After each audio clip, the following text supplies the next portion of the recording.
근데 자세를 하면서 제 발끝을 봤는데 저도 몰랐는데 발에 상처가 있더라고요. 근데 그때 느낀 게 제 몸이 그리고 저 자신이 참 소중한데 그 다른 외부에 있는 것들을 막 책임들을 신경 쓰느라 이 발에 상처가 난지도 전혀 알아차리지 못하고 있었다. 그래서 이렇게 나 자신을 알아차리게 해주는 요가가 너무 좋았어요. 네, 안녕하세요. 몰라서 하는 마인드의 채나입니다. 여러분의 소확행은 무엇인가요? 저는 1년이 넘는 시간 동안 요가를 꾸준히 해왔는데요. 평생 못할 것 같았던 요가 동작들을 하나씩 해내어 가는 그 과정 속에서 저는 소소하고 확실한 행복을 느꼈습니다.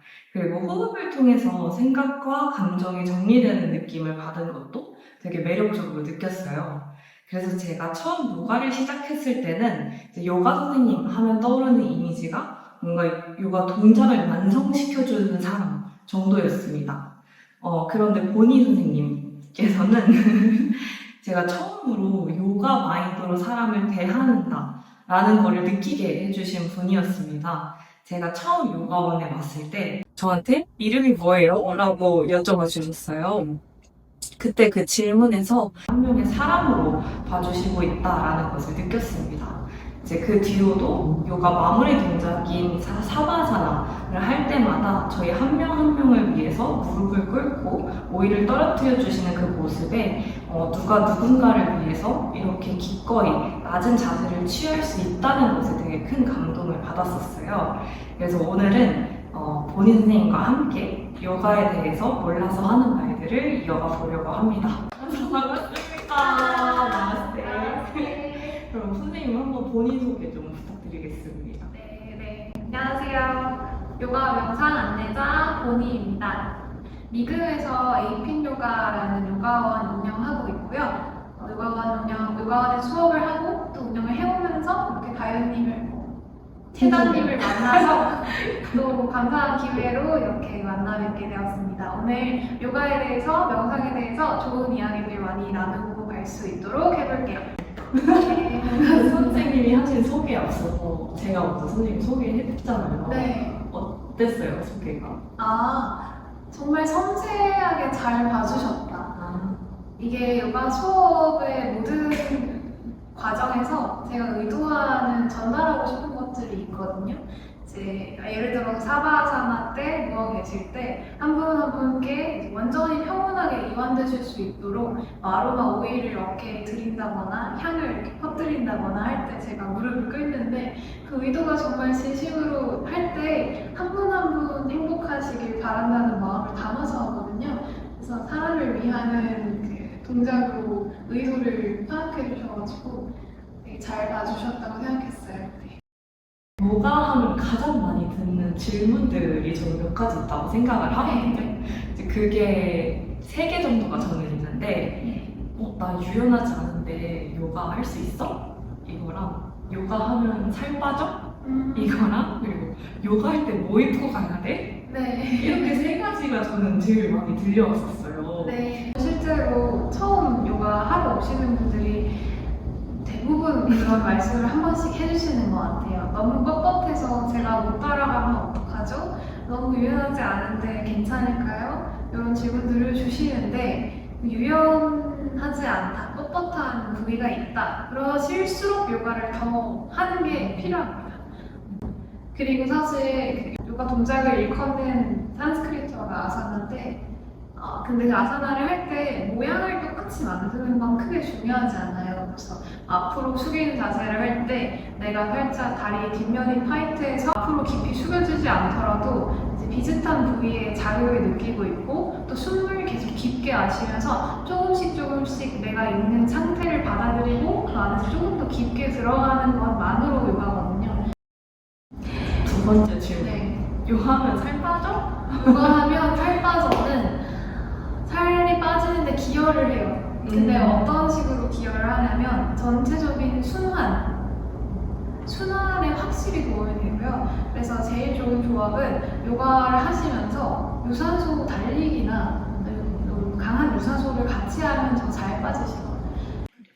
요가 할 때 뭐 입어야 돼? 아. 라고 질문 많이 하시는데 육아할 때 정말 정해진 옷은 없는데 너무 과하게 타이트하지는 않고 너무 타이트하면 숨을 쉬기가 힘들 정도로 타이트하지 않으면 좋겠고 어느 정도 헐렁한 옷 그리고 우리가 뒤집히는 자세들이 많다 보니까 상의가 또 헐렁하면 자꾸 얼굴로 그 옷이 넘어져서 내려와요. 그래서 그 상의가 너무 헐렁하면 이제 중간에 하면서 계속 벗게 돼요. 그래서 너무 과하게 헐렁하지 않으면서 너무 과하게 타이트하지 않은 옷 쓰면 다 괜찮은 것 같아요.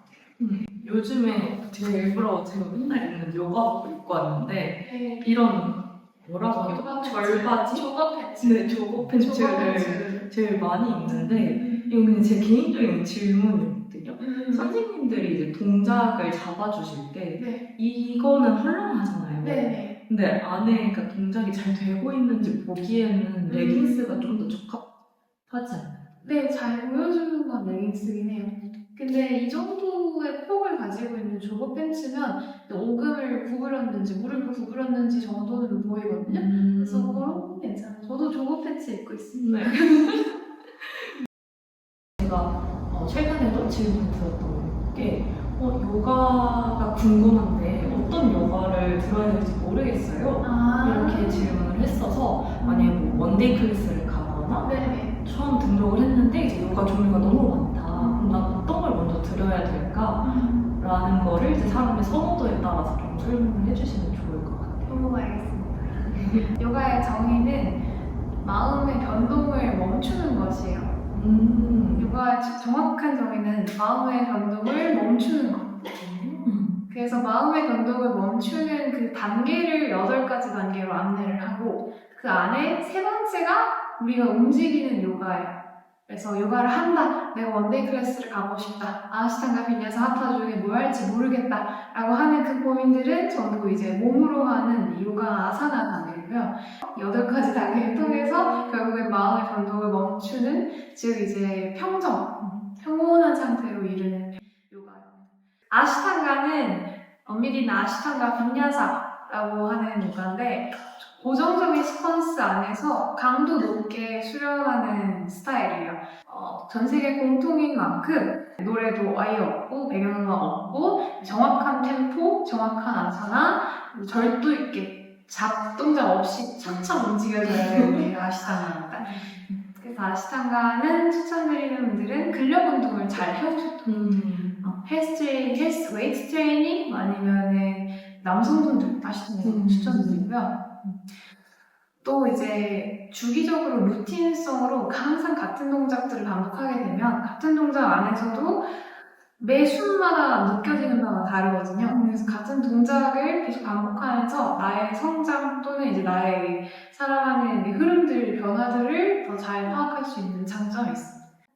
빈야사는 한 동작에 한숨씩 마시고 내쉬는 그런 물 흐르듯이 흐르는 요가라 움직이는 명상에 속하기도 해요. 빈야사는 조금 더 모던한 요가라서 고정된 시퀀스는 없이 선생님 스타일들을 따라서 안내가 됩니다. 그래도 빈야사는 아시탄가에서 파생된 맞아요. 파생돼서 비슷한 아사나들이 많죠. 그리고 하타는 고정적인 시퀀스가 없는데 하타는 한 동작에서 최소 10호흡 그리고 최대 권장은 3분인데 이제 더 나아가면 우리나라는 한 15분 이렇게 해도 계신 부동이 조금 긴 요가인데 하타는 그래도 정확한 아사나들을 배치를 하면서 또 이제 몸을 전체적으로 균형 있게 써요. 기울기도 하고 전굴도 하고 후굴도 하고 뒤집히는 도리 그리고 비틀기 그리고 쉬는 휴식 사바아사나 같이 균형감 있게 몸을 좀 치유하는 효과가 있는 그런 하타 요가가 있습니다. 치유, 명상적인.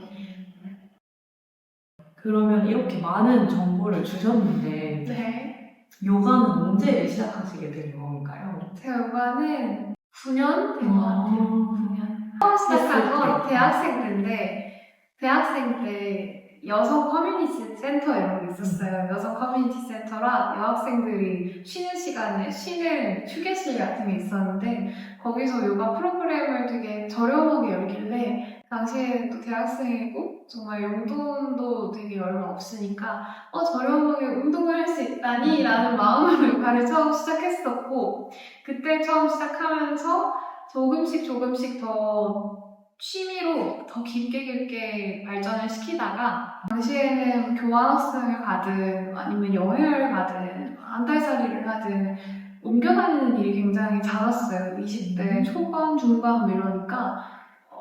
근데 그럼에도 불구하고 어디를 가든 요가할 곳을 다 찾아다녔어요. 그래서 요가를 계속 해오면서 취미로 발전시키고 있었습니다. 그게 잘 맞았던 이유는 아마 그 당시에는 어린 대학생에도 불구하고 이것저것 신경 쓰는 게 굉장히 많았던 것 같아요. 뭐 학점이든 뭐 진로든 아니면 뭐 연애든 아니면 친구 관계, 가족 관계든. 근데 이제 핸드폰을 멀리 떨어뜨리고 그 신경 쓰는 것들을 떨어뜨리고 매트 안에서 1시간 동안 내 몸에 집중하는 그 과정이 계속 좋아서 찾게 됐던 것 같고요. 뭐 저만의 그 어린 시절에 요가에 감동받았던 제 포인트는 하치무타나아사나라고 앞으로 이렇게 다리를 모아서 전굴하는 자세가 있어요. 근데 자세를 하면서 제 발끝을 봤는데 저도 몰랐는데 발에 상처가 있더라고요. 근데 그때 느낀 게 제 몸이 그리고 저 자신이 참 소중한데 그 다른 외부에 있는 것들을 책임들을 신경 쓰느라 이 발에 상처가 난지도 전혀 알아차리지 못하고 있었다. 그래서 이렇게 나 자신을 알아차리게 해주는 요가가 너무 좋았어요. 그때가 이제 그 어린 시절에 요가에 더 빠지게 된 포인트 기점이었던 것 같아요. 원래 그 빠지기 전에는 나는 뭐 대학 졸업하면 뭐가 돼야지? 라는 게 있었을 수도 있고, 없었다면 어떤 계기로 그럼 요가를 업으로 삼아야겠다라고 생각을 하셨는지가 궁금해요. 자연스럽진 않았어요. 전혀 자연스럽지 않았고 고민의 시기가 있어. 네, 왜냐면은 제가 와온 길에서 일반적이진 않았어요. 이렇게 업으로 삼아야겠다라는 생각을 하진 않았어요. 그냥 가르쳐 보고 싶다. 그래서 그 꿈이 언제 생겼는지를 말씀을 드려보면, 취미로 요가를 쭉 하다가 한 3년차쯤 됐을 때 발리에 한 달 정도 지도자 자격증 과정을 한번 가봤어요. 그 당시에는 사실 이제 취미로 요가를 하면서 후글 동작이나 멋진 동작들의 그 어린 마음으로 끌려가지고 혼자서 막 연습하고, 근데 좀 뭔가 허리 삐끗하고 다치고 이런 내 모습들을 보면서 이거는 내가 좀 요가를 잘 배우고 혼자 수련하면 더 도움이 되겠다 이런 생각을 하면서 그때 자격증 과정을 한 달을 갔었고, 그리고 특히 철학을 더 배워보고 싶었어요. 요가 철학. 네, 이게 그 당시에도 요가가 이미 제 삶의 방식으로 하나 자리를 잡고 있는 상황이었고, 그리고 몸을 통해서 계속 강해지는 느낌이 좋았어요. 왜냐면 그 당시에는 이리저리 외부에 많이 흔들리던 나날들이라서 요가 할 때마다 제 중심이 바로 잡히고 단단하고 더 강해지는 느낌이 들어서, 이런 요가가 가지고 있는 근본 철학과 뭔가 이론들이라면 나도 한번 궁금하다. 그래서 철학을 배우고 싶고, 그리고 내 수련을 몸에 다치지 않고 오래오래 건강하게 하고 싶다라는 생각으로 처음 자격증 과정을 갔었어요. 그래서 그 갔을 때 마지막에는 다 영어로 진행하기 때문에 마지막에 티칭 시험이 있는데 30분 정도 하는 티칭 시험이고요. 그 시험에서 그때 너무 짜릿한 경험이었기 때문에 그 가르치는 경험을 처음 해봤는데 정말 몰입해서 내가 완전히 그 상황과 그 공기와 모든 것과 동화되는 느낌이었어요. 사람들과 함께 숨을 쉬고, 함께 마시고 내쉬고, 그리고 움직이고, 그리고 함께, 그러니까 제가 수련해온 것들을 기반으로 이런 좋은 것들을 그대로 짜서 그걸 사람들이 함께 따라올 수 있게 하는 그 과정이 너무 행복했어요. 그래서 그때 이후로 꼭 요가든 그 당시 명상을 가르쳐야겠다는 생각은 당연히 없었고, 그냥 꼭 나도 요가를 가르쳐보고 싶다. 그 생각을 후 가지고 한 4년 동안 계속 열심히 수련하고 워크샵 다니고 배우고 또 발리 또 가고 음. 계속 그냥 배우면서 지냈어요. 발리로 떠나셨는데 네, 왜 한국이 아닌 발리에 있는 스쿨을 선택했는지 궁금하고 네, 또 네. 갔을 때 생각보다 이런 것들은 내가 더 얻었네? 혹은 내가 예상하지 못했던 문제점들이 발생한 경우들은 있었는지 또 궁금해요. 가장 먼저 얘기할 거는 더 넓은 세상을 경험하고 싶었어요. 더 넓은 세상, 더 다양한 문화권의 사람들, 다양한 인종, 다양한 나이대 그 속에 어울리면서 제 세상을 더 넓히고 싶은 게 가장 원했던 거고요.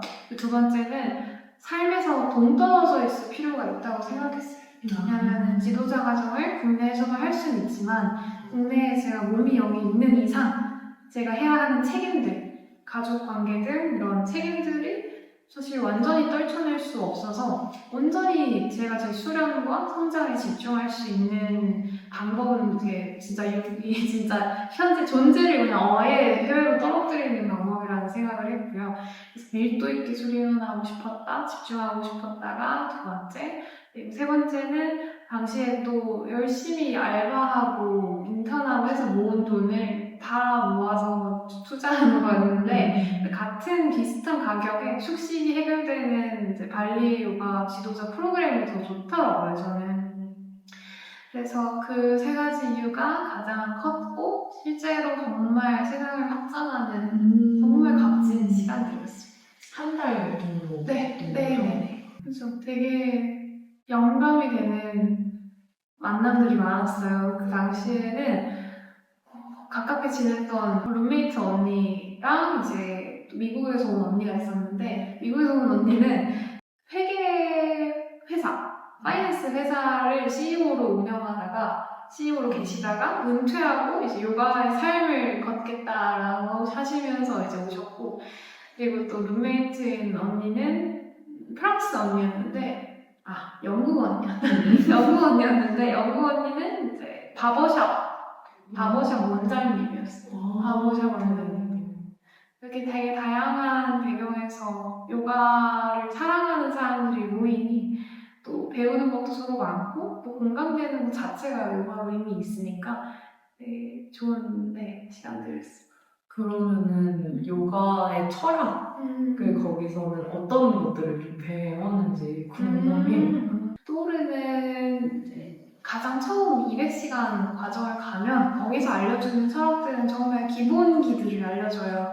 그 8단계는 각각 무슨 단계로 요가의 단계들이 뭘로 구성이 되어 있는지 그리고 그 첫 번째, 두 번째 단계의 야마, 니야마의 도덕적 규율들은 어떤 것들이며 실생활에 어떻게 적용하면 좋은지 정말 기본적인 것들과 그리고 요가의 기원, 히스토리, 역사 그리고 주요 경전들, 주요 인물들을 알려주는 게 200시간이었고요.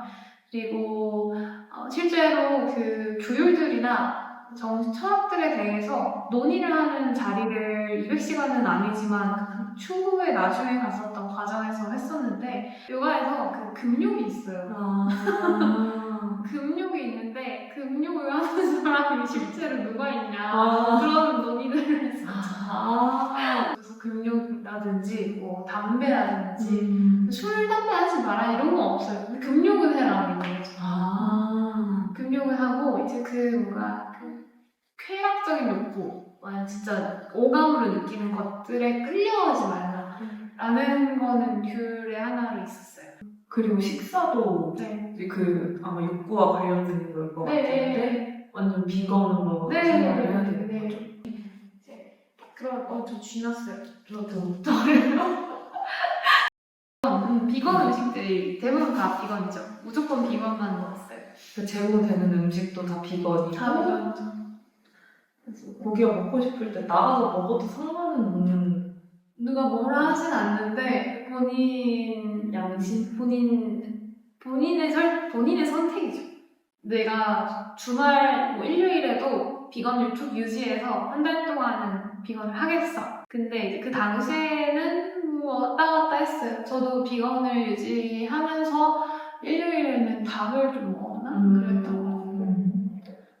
그러면 그러면 그렇게 요가 스쿨 200시간을 채우면서 네네. 나에게 새로 들어온 네. 완전히 정착한 철학 같은 게 있을까요? 그때 있었어요. 그때는 삶의 방향을 사랑으로 삼아야겠다는 생각을 했었어요. 그래서 그 사랑을 선택했었던 건 그 당시에 이제 앞으로 어떻게 살아가야 하나 그 방향을 열심히 고민하던 20대 중반인가? 초반인가? 초중반이었거든요. 그래서 어떻게 살까 고민하는 20대 초중반에게 그 요가 철학들을 배우면서 내가 사랑한 몸을 움직이면서 사랑했던 이 요가들이 이런 철학들, 뭐 도덕적인 교육들을 기반으로 하고 있으니 내가 봤을 때 좋은 것들은 여기서 채택을 해서 내 삶에 잘 적용해야겠다라는 생각들을 했었고 그 당시에 떠오르는 거는 해야 하지 않은 것이 있었어요. 해야 하지 않은 것, 그리고 만족할 것. 그래서 이렇게 해야 하지 않는 것이 타인을 해야 하지 않는 건 당연한 건데 나 자신을 해야 하지 않는 것.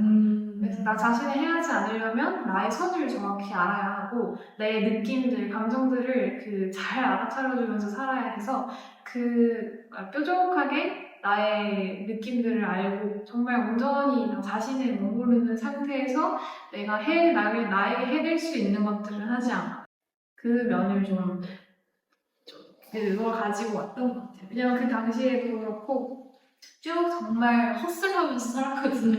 정말 헛슬하면서 살아서 그리고 뭔가 네. 선생님이 늘 풍기시는 분위기나 수업할 때 톤이나 그러면 헛슬하지 않았을 것 같거든요. 그것도 다 뭐 원래 그러셨던 분인데 네. 이제 생활하는 게 내 네. 마음대로 안 갔을 수도 있을 거고 아니면 점점 이런 철학들이 내 몸에 쌓이면서 네. 더 이쪽 방향으로 바뀐 걸 수도 있을 것 같아요. 저는 진짜 20살부터 뭔가 안 편안한 거예요. 뭔가 모르게 그냥 불편했어요. 늘 네, 뭔가 불편했어요. 근데 뭐가 불편한지를 그 당시엔 모르고 요가하면 편안해지니까 그냥 계속 편안해지고 싶다. 어떻게 하면 더 편안해지지? 더 편안해지는 방법은 뭘까? 이걸 막 고민했는데 이제 와서 좀 생각을 해보면 그거는 제가 타인들에게 맞추느라 제 자신이 없었어요.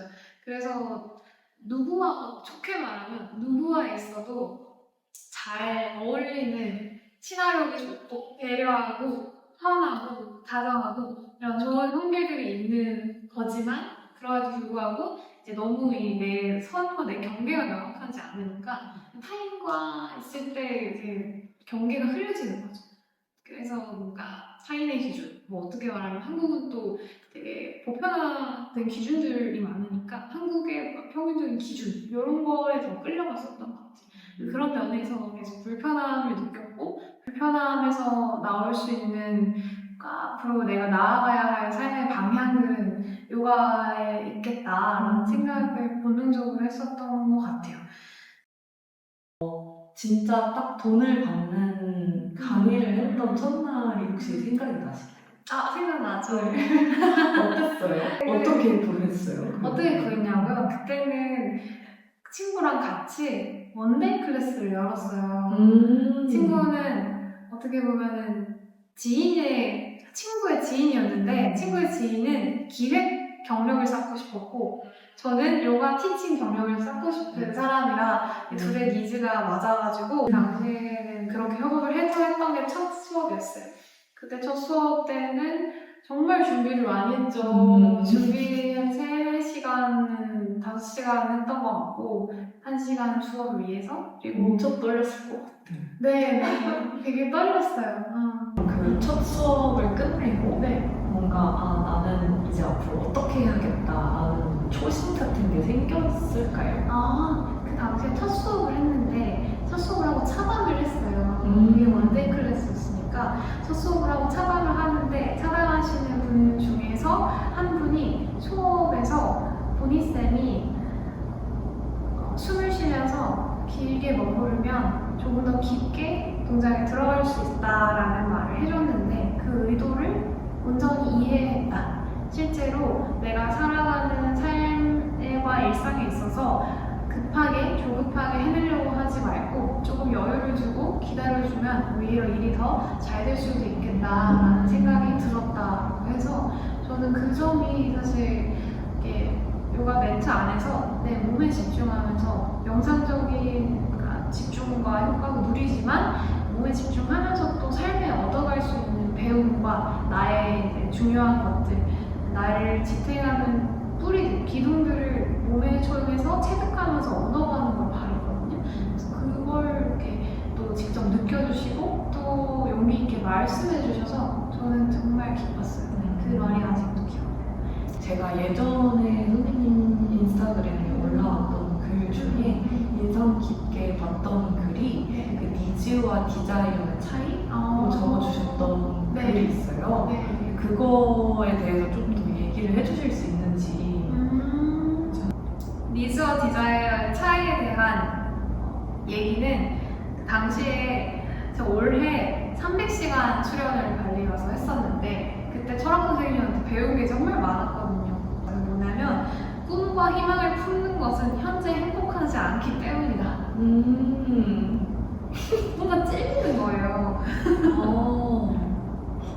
그런가? 그죠? 저도 뭔가 행복하지 하지 않나? 않은 것과 뭔가 결핍을 느끼면 좀 다른 것 같기는 해요. 그래서 이게 꿈과 희망을 품는 것이 현재 행복하지 않아서다. 그래서 그 꿈이나 그 희망을 가지는 것이 내가 이걸 이뤘을 때 더 행복할 거야 라는 조건을 가지고 그것들을 마음에 품는 거라고 하더라고요. 근데 저도 이제 꿈이 되게 많은 사람이었어서 그 순간 반감이 드는 말이었어요. 그래서 그 당시에 얘기해 주셨던 게 그 니즈의 필요는 각자에게 정말 반드시 필요한 거. 예를 들어서 안전한 집, 그러니까 몸을 이렇게 가릴 옷, 그리고 음식, 물 이런 정말 필요한 것들. 근데 이게 니즈는 사람마다 기준이 달라서 어떤 사람은 진짜 그런 의식주일 수도 있지만 누군가는 안정된 사람과의 관계, 그러거나 사랑, 아니 정신적인 평온 각자 다를 수 있어서 그 니즈라는 것도 결국 본인의 기준 안에서 정해야 한다. 살펴보고 알아차려야 한다. 그래서 이제 전 돈이 항상 고민이었거든요. 젊으니까 가진 게 그렇게 없잖아요. 그래서 젊은 나날에는 저는 이 돈을 추구하고 이렇게 계속 쌓아가는 게 이게 정말 나쁜 걸까라는 생각을, 그러니까 나쁜 거라고 생각 안 했어요. 저는 애초에 필요한 걸 농당 쌓는 거니까. 근데 이 당시에 이제 말씀해 주셨던 게 돈도 이런 니즈를 충족하고 이걸 지지하기 위한 수단으로서의 의미가 있는데 이제 제가 생각했을 때 저희 니즈는 몸을 안전하게 빌 집과 생명을 건강히 유지할 음식과 그리고 미래의 아이를 키울 수 있는 최소한의 비용 그리고 이제 요가 수련이든 수업은 꼭 안 하더라도 수련을 이어갈 수 있는 최소한의 환경 그거였는데 근데 이 니즈를 충족하는 것보다 더 넘어서서 바라는 건 디자이어다, 욕구다라고 해줬어요. 네, 방금 이제 얘기해주신 것들 속에 선생님이 지향하는 것들이 담겨 있었는데 제가 평소에도 선생님 인스타그램이나 생활들을 보면은 요가에서 멈추지 않고 되게 확장되어 있는 웰니스를 다룬다고 느꼈어요. 그래서 예를 들어서 최근에 들으셨던 수업 중에 기억이 나는 게 뭐 하타 요가와 혈자리 이런 것도 있었고 뭐 아로마 수업도 있었고 실제로 클래스도 이어지고 그래서 그런 것들을 계속 접목시켜서 본인의 걸로 만들고 또 그거를 전파하려고 하고 있다는 게 느껴지는데 결국에는 추구하는 게 무엇인지가 우선은 그런 워크숍들을 수강하러 다니는 건 아마 많은 요가 가르치시는 분들도 공감하실 텐데 내 수업을 어떻게 더 좋게 만들지에서 출발한 게 가장 컸어요. 내 수업을 더 풍성하고 더 좋고 조금 더 참을성 있게 가져가고 싶다라는 마음에서 출발한 게 가장 크고요. 그리고 그 풍성하게 만드는 거 안에서 실제로 제 관심사가 흐르는 곳으로 가야 하는 게 즐겁잖아요. 배우고 싶은 걸 좀 더 경험이 많으신 선생님들께 배우는 기쁨이 있어요. 근데 조금 내 것 같지 않네? 라는 드는 것들이 많거든요. 내 것 같지 않네라는 거는 다른 선생님께 배운 걸 내 말로만 해봤는데 입에서 뭔가 어색해요. 뭔가 내가 좀 말하고 적응이 안 돼요. 그러면은 그게 정말 제게 아닐 수도 있고 아니면 제가 공부가 덜 됐을 확률이 높거든요. 그런 면에서 내 관심사를 탐색하면서 수업의 색깔을 더 더해가는, 확실히 해가는 과정이 워크샵 수강이라고 보고 있어요. 방금 얘기하신 것 중에 뭔가 깨달은 게 네. 이제 뭐 다운독 동작을 할 때도 네. 선생님마다 다 좀 다르더라고요. 그래서 저는 뭔가 다운독 하면 딱 그 떠오르는 이 삼자세가 있잖아요. 왜 다 똑같은 건데 분명히 교과서가 있을 텐데 왜 누구는 어깨를 이렇게 더 펴라고 하지, 누구는 팔꿈치를 안으로 하라고 하지 해서 그냥 그 순간마다 약간 그 선생님이 원하는 방향으로 해주긴 하거든요. 근데 저는 그게 의문이었어요. 하나의 답이 있을 텐데 왜 다르게 얘기할까? 근데 선생님은 얘기해 주신 걸 들으니까 다 그 본인의 수련에서 느꼈던 장점을 전달을 해주는 거구나 라는 생각이 드네요. 그러면 선생님의 관심사가 현재는 어디로 제일 많이 뻗어갔나요? 수업 측면에서 저의 관심사, 요새 관심사랑 제가 잘하는 거랑 좀 달라요. 뭘 잘하시고? 제가 잘하는 거 사람들을 편안하게 해주는 겁니다. 사람들을 편안하게 해주는 거. 그래서 명상, 아로마, 인요가가 이제 제가 봤을 때는 제가 잘하는 거라는 생각이 들고요. 근데 요새 관심사는 이제 요가원 운영을 맡으면서 그 함께 수련하시는 분들의 성장을 이끌어내는 방향을 만들고 싶다. 근데 그 방향 안에서 아사나의 성장도 꼭 필요하거든요. 그러니까 마음의 평온을 찾고 나에게 집중하고 나에 대해서 더 알아가는 그런 기쁨들도 충분한 성장일 수 있지만 그 아사나 차원에서 성장. 그런 면에서는 저는 요새는 진짜 그냥 아시탄가 쪽으로 다시 관심이 가. 근데 그건 사실 본질이에요. 본질은 늘 가는데 그 안에서 뭘 더 관심이 밖으로 튀냐 하면은 이제 제 특화 잘하는 거는 아로마와 명상인 것 같습니다. 그래서 요새는 진짜 본질로 더 돌아가서 그냥 아사나 수련을 더 꼼꼼히 하고 싶어요. 선생님의 그런 핫한 빈야사는 땀이 특히 많이 나기를 해요.